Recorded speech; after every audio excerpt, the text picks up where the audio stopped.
Hi, everybody. This is Darcy Piedmont with Above the Tree Line, the makers of Edelweiss, and you are listening to Catalog Administration Training, and this is Working on Your Publisher Page 101. So, before you can even really begin making catalogs, you have to understand the idea of having a publisher page. That is ideal. So, in the last video, or maybe you already know about your profile box, if you go to the left-hand side of your name when you log in, you can click this triangle and open up your profile box. And by the way, I do recommend, so I'm going to just click out of here for 1 second. We recommend that you bookmark your homepage, and then when we click open the profile box and go to administration, I also recommend that you bookmark the administration page because as a catalog administrator, you'll be here a lot. So right now I'm actually logged in as a Norton admin, and WW Norton has been very generous to us and allows us to use their page, and I try not to abuse that. But the first thing before you begin making catalogs is to just know what's on here as an administrator. And the first section is users.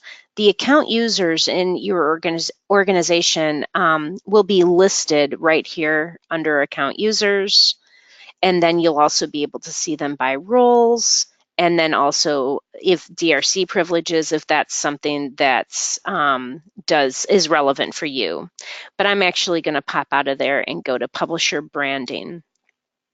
Um, so uh, within the users, one thing that you can check to see is who the other catalog administrators are.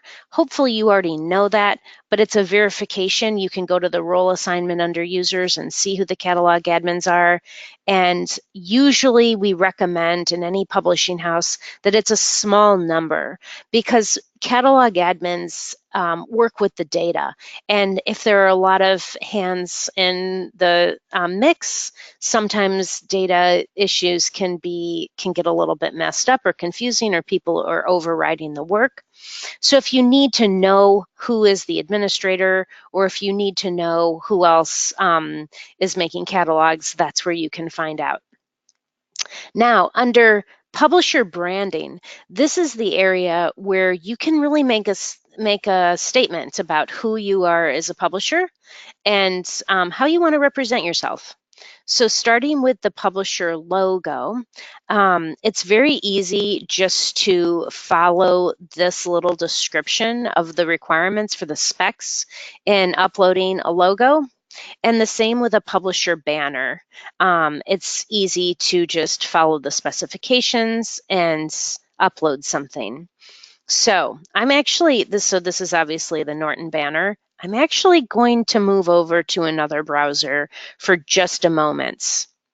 So I'm going to go to a couple other publishers and give you guys an idea of how different people do things. One of the things that I like to tell people when they're very new to catalog administration is look at other publishing houses that are a similar size to yours and check out their logos and their banners and see if they appeal to you, or if you want to do something similar or different. And you can always just Google, or not Google, but rather search within Edelweiss, search for different publisher names, and you can kind of click around. So I'll do that for just a few.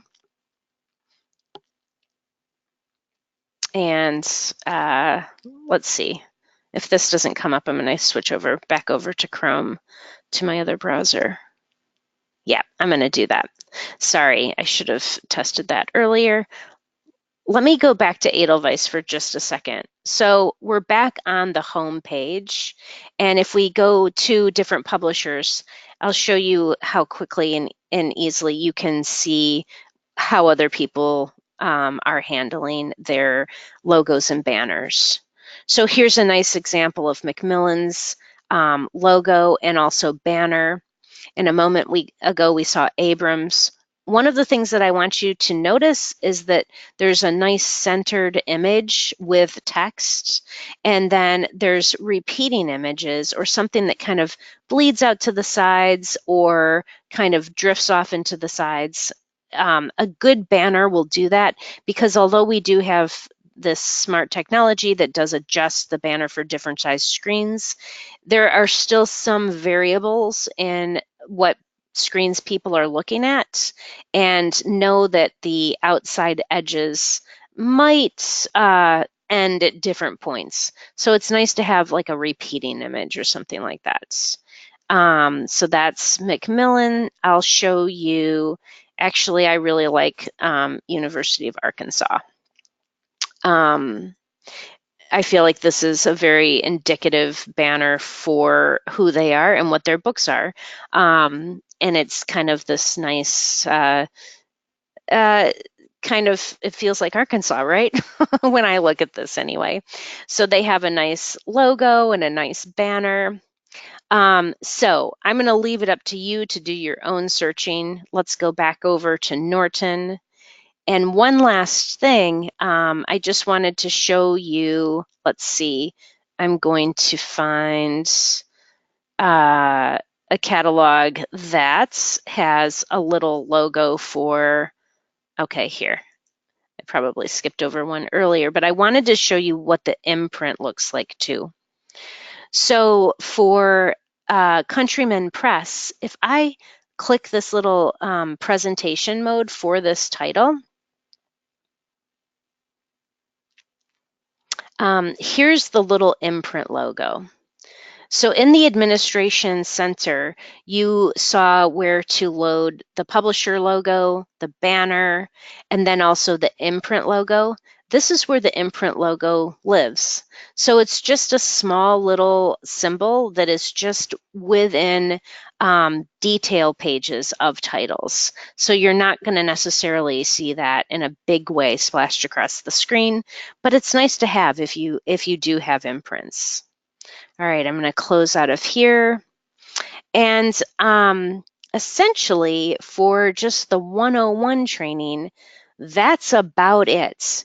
But if you need to get help from us and take a look at those specs a little more carefully, or give more information to your design team, we definitely have help documentation that is a little more detailed than what you're going to find in the administration area.